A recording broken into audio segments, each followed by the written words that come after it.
Hello dear student, welcome to the E-Pathshala in the Department of Physics, Shri RLT College of Science, Akola. This is our lecture number 7 of unit number 3rd, Simple Harmonic Motion, in which in this lecture we will study about compound pendulum. Myself Shailesh Jaiswal, Assistant Professor, Department of Physics, Shri RLT College of Science, Akola. So now let's see about the compound pendulum. In our previous lecture, lecture number 6, in which we discussed already about the simple pendulum.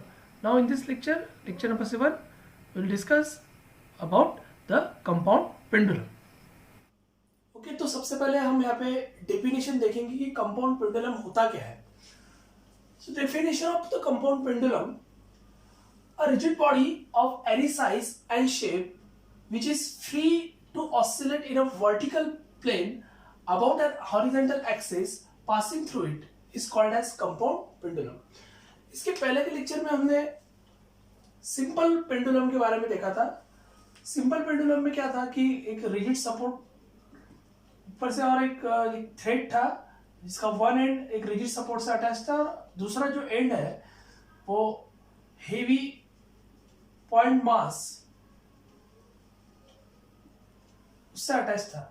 ठीक है, तो ऐसे system को हम simple pendulum बोलते थे और उसको स्मॉल एंगल थीटा से अगर डिस्प्लेस करते हैं और रिलीज करते हैं then it perform the simple harmonic motion. Okay, ठीक है. तो इस सिचुएशन में क्या है कि एक ऐसी बॉडी रिजिड बॉडी है, ओके, कि जो कि सिंपल हार्मोनिक मोशन परफॉर्म करती है उसको डिस्प्लेस करने के बाद.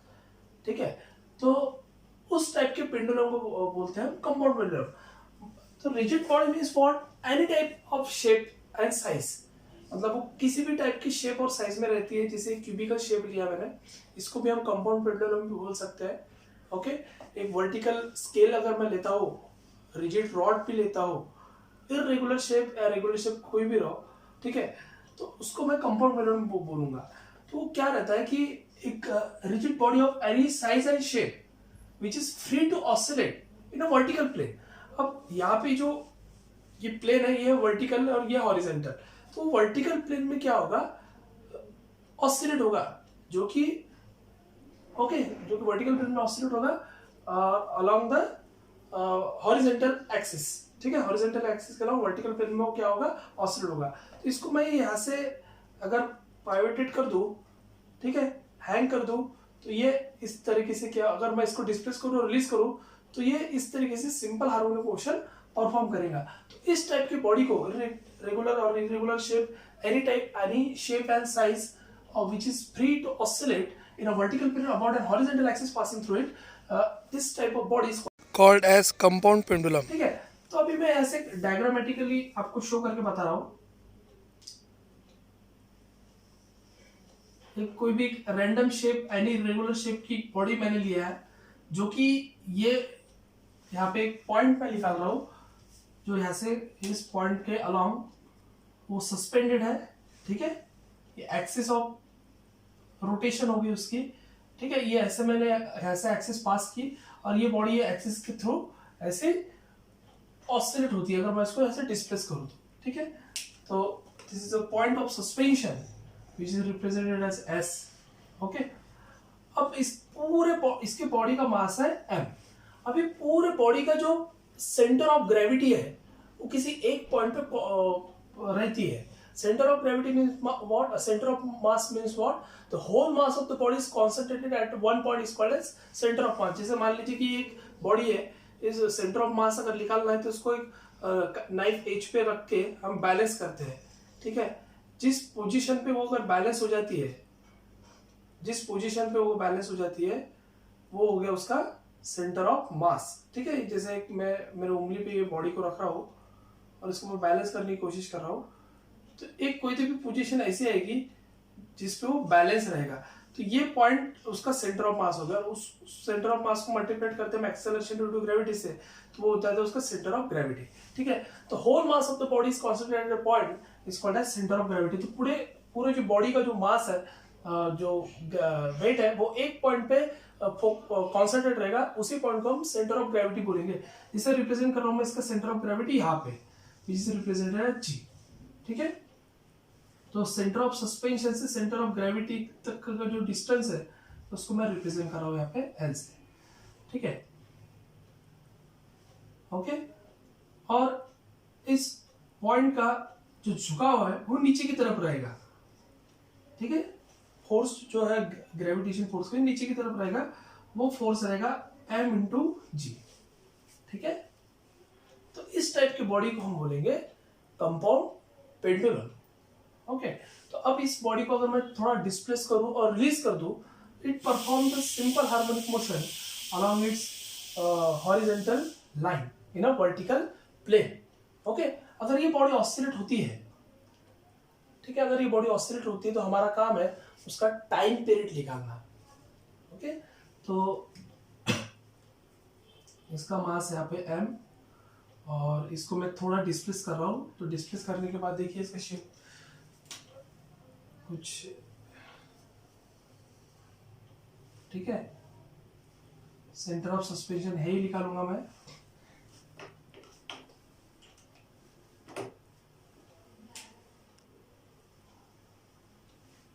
लेकिन अब क्या हो गया कि बॉडी यहां से यहां डिस्प्लेस होने के बाद इसका जो सेंटर ऑफ ग्रेविटी का पॉइंट है वो शिफ्ट हो गया, उसको रिप्रेजेंट करूंगा मैं से जी डैश।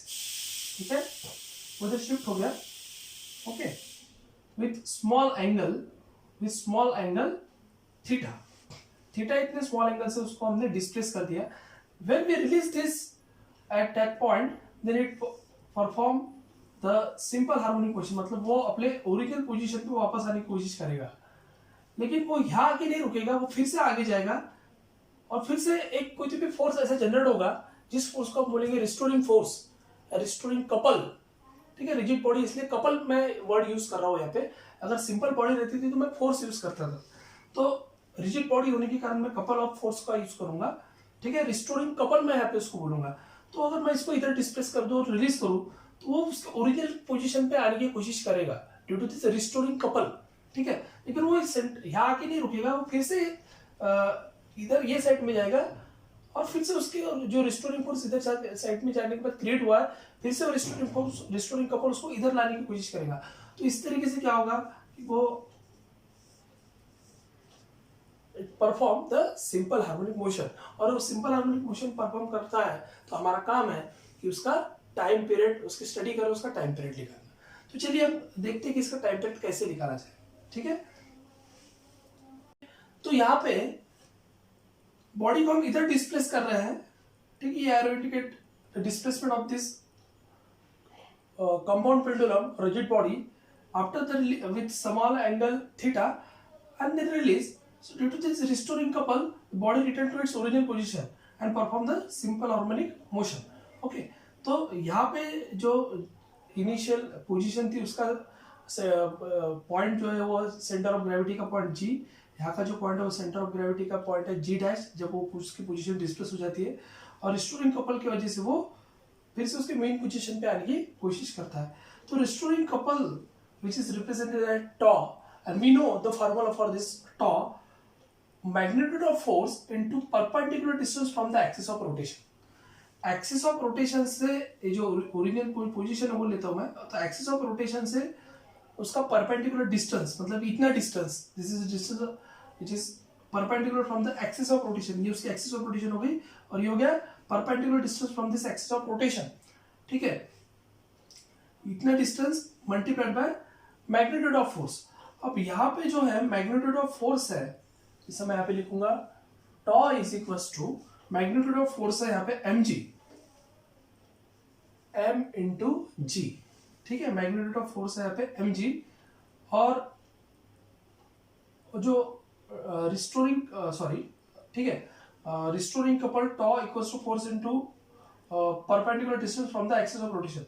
अब टॉ equals to magnitude of force है M G into perpendicular distance of axis of rotation वो है एल साइन थीटा। अब ये एल साइन थीटा कहां से आया है, मैं यहाँ पे ये जो ट्रायंगल है एस जी जी डैश, इसको मैं यहाँ पे रिप्रेजेंट करूंगा। ठीक है, small angle theta, this is S G and G dash, ठीक है। अब यहाँ पे वो ये जो वर्टिकल एक्सिस थी, वर्टिकल एक्सिस से इधर डिस्प्लेस हुआ, मतलब कि ये जो अपोजिट साइड है, ये अगर उसकी साइड एल है, ठीक है, ये पूरी लेंथ अगर उसकी एल है, ठीक है,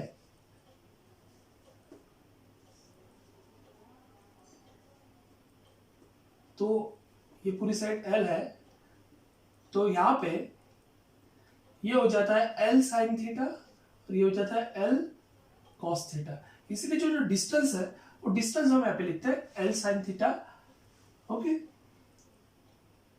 ये जो एंगल बन रहा है यहाँ पे, ये अगर एंगल वर्टिकल से इधर जाता है तो ये साइड आती है एल कॉस थीटा की और उसका अपोजिट साइड होता है, ठीक है, उसका अपोजिट साइड इसलिए sine theta.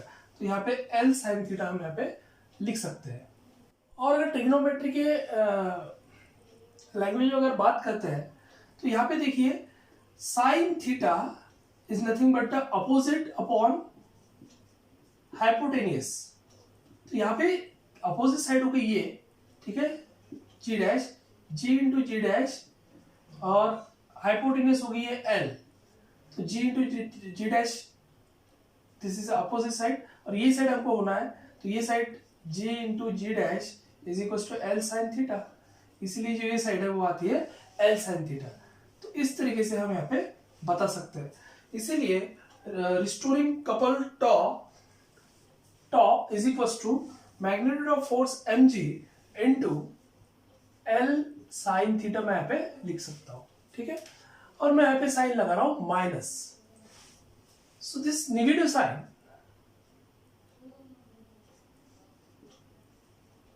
indicate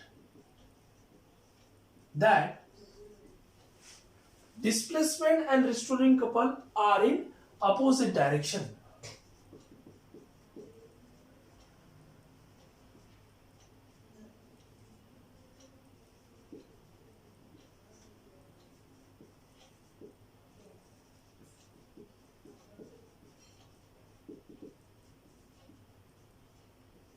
Okay, so restoring force and displacement are in opposite direction. तो ये नेगेटिव साइन इंडिकेट करता है। If theta is very small, if theta is very small, so we can write it as sin theta is approximately is equals to theta, so that the above equation become tau equals to minus mgl into theta. This is the restoring couple. Consider as equation number 1, ठीक है। अब ये body को अगर इधर displace मैं करता हूँ, रिलीज करता हूँ, then it performs the simple harmonic motion and our aim to study or find its time period t. Okay, so for find out the time period, we consider this type of equation, tau equals to f into L sin theta, and we get an equation tau equals to minus mgl theta. This consider equation number 1. This is a restoring couple. Now this अगर हम ये rigid body है तो यहाँ पे इसके moment of inertia की हमको बात करनी चाहिए। मतलब अगर सिंपल पेंडुलम रहता था तो इसको मैं डिस्प्लेस करके रिलीज कर दूं तो मैं यहाँ पे फोर्स यूज करता था एफ, लेकिन रिजिड बॉडी होने की वजह से इसका जो डिस्प्लेसमेंट है वो होता है एंगुलर डिस्प्लेसमेंट थीटा, ठीक है। तो उसकी वजह से, और ये बॉडी रिजिड बॉडी होने की वजह से मैं यहाँ पे मोमेंट ऑफ इनर्शिया का यूज करूंगा। तो यहाँ पे देखिए we know that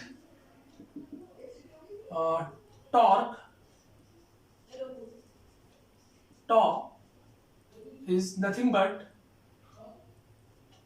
moment of inertia into angular acceleration, ये हमको पता है। अगर मैं इसको कंपेयर करूं with force nothing but mass into acceleration, तो फोर्स की जगह टॉ है, मोमेंट ऑफ इनर्शिया की जगह मास है, और एंगुलर एक्सेलरेशन है, लीनियर एक्सेलरेशन है।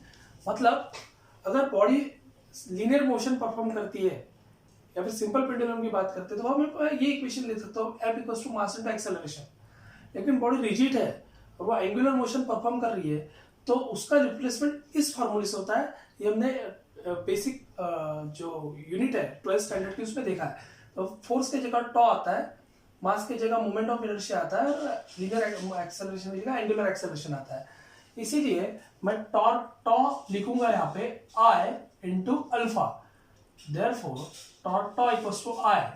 अब यहाँ पे जो मोमेंट ऑफ इनर्शिया है, ठीक है, अब मोमेंट ऑफ इनर्शिया इस पूरे बॉडी का is represent I, and angular acceleration उसको मैं लिखता हूँ D square theta by D T square, because theta is angular displacement. उसका पहला डेरिवेटिव मतलब एंगुलर वेलोसिटी, दूसरा डेरिवेटिव मतलब विथ रिस्पेक्ट टू टाइम मतलब angular acceleration. So therefore tau is equals to I into D square theta by D T square. ठीक है, ये body का उस बॉडी को लगाया हुआ फोर्स, जैसे हम फोर्स लगा रहे हैं और रिलीज कर रहे हैं, तो वो एंगुलर मोशन परफॉर्म कर रहा है, इसलिए फोर्स की जगह टॉ लिख रहे हैं, और tau is equals to moment of inertia of the whole body into angular displacement हम यहाँ पे लिख रहे हैं। तो इसको बोलता हूं मैं equation number 2। So therefore if we compare equation 1 and 2 we get, इसको कंपेयर करो, हमको मिलेगा I D square theta by D T square is equal to minus M G L theta. Okay, अब इस I को मैं इधर लेके जा रहा हूं, therefore D square theta by D T square is equal to minus M G L by I into theta. Okay, और here we can written as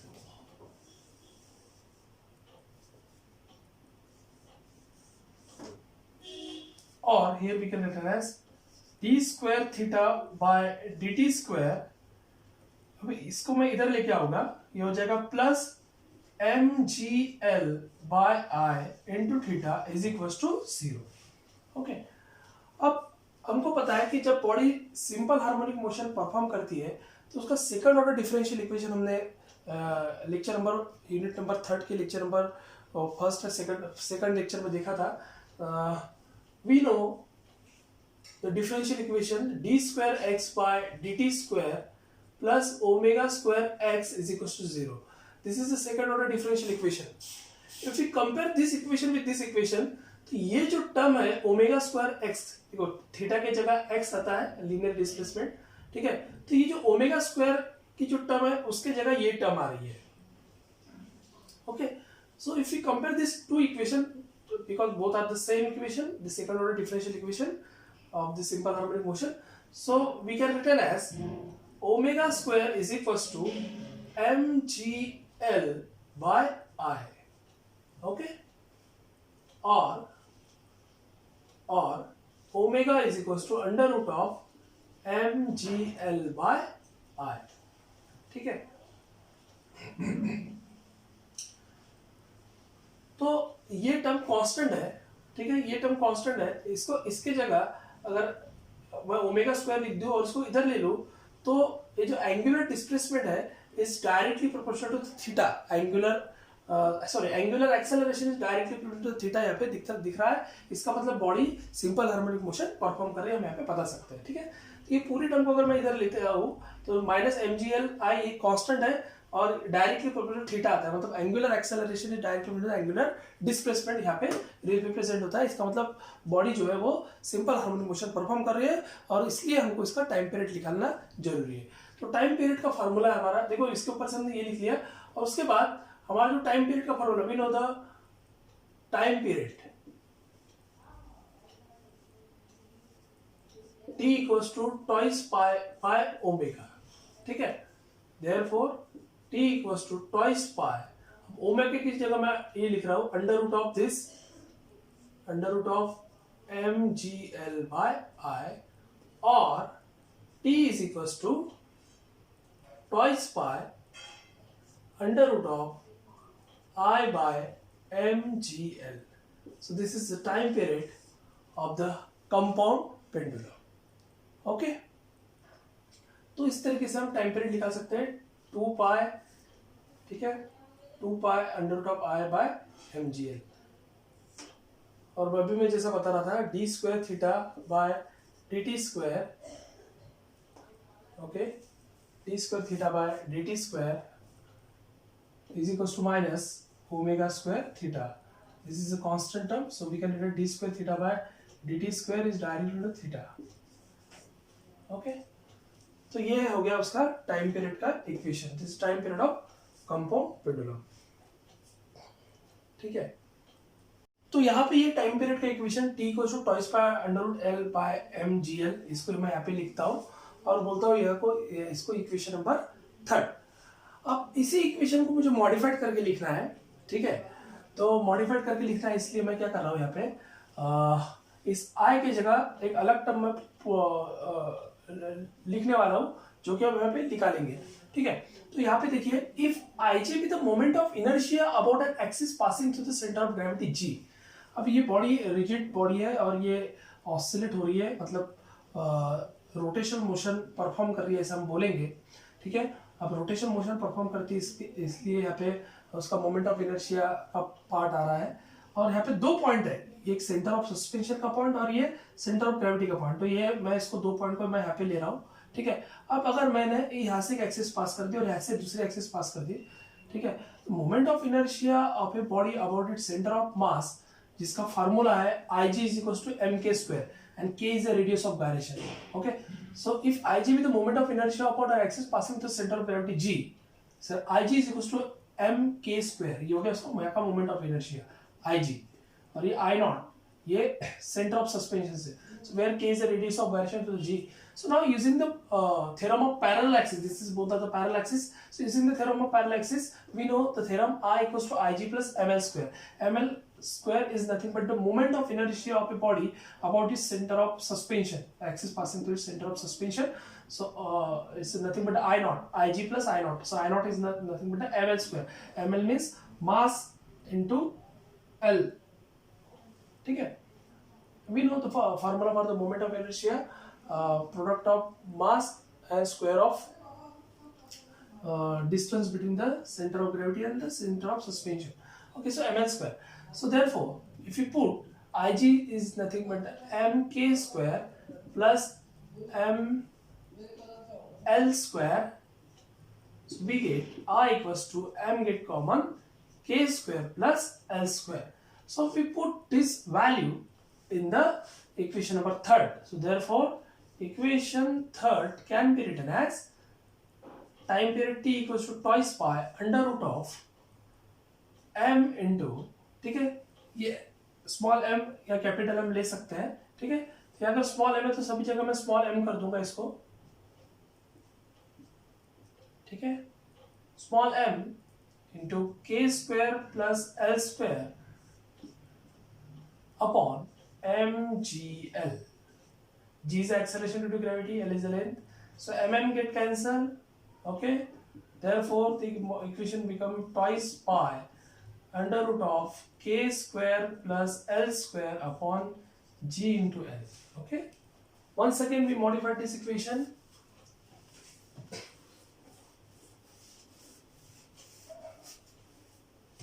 So therefore t is equals to twice pi under root of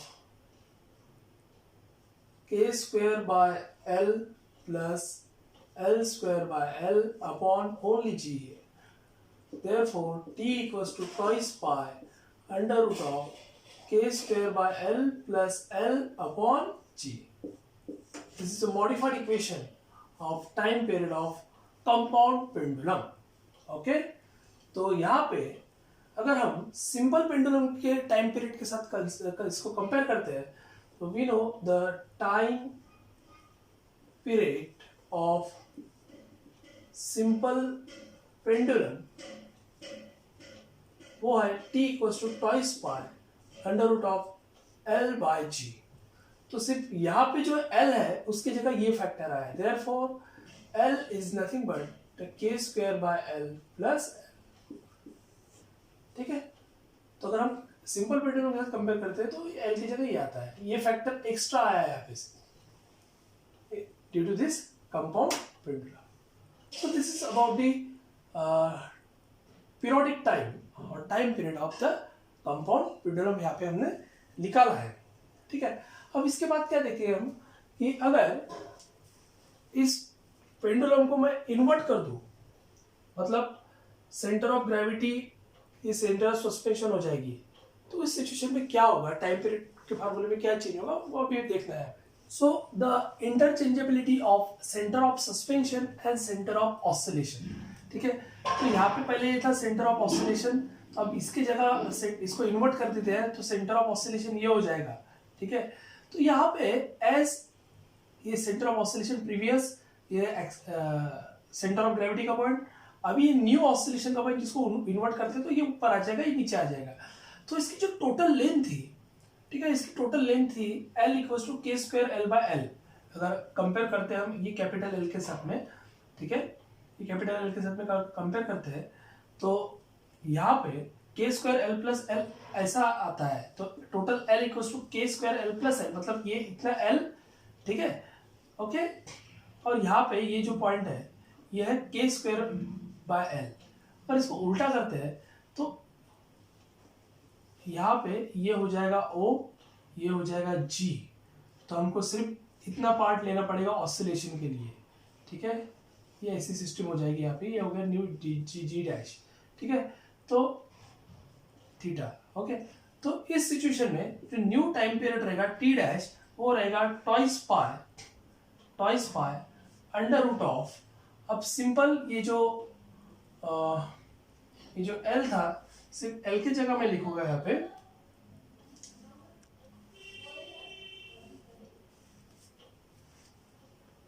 के square, मतलब L की जगह मैं लिखूंगा के square by L, मतलब ये फार्मूले में अगर ये फार्मूला देखते हैं इक्वेशन नंबर 4, तो के स्क्वायर L की जगह लिखूंगा मैं K square by L plus K square by L, okay, upon G। Therefore new formula T dash equals to twice pi under root of, यहाँ पे रहेगा L plus K square by L upon G। ये new formula यहाँ पे create हो गया when interchangeability of center of suspension and center of oscillation. So this is the all about the compound pendulum. So thank you very much for watching this video.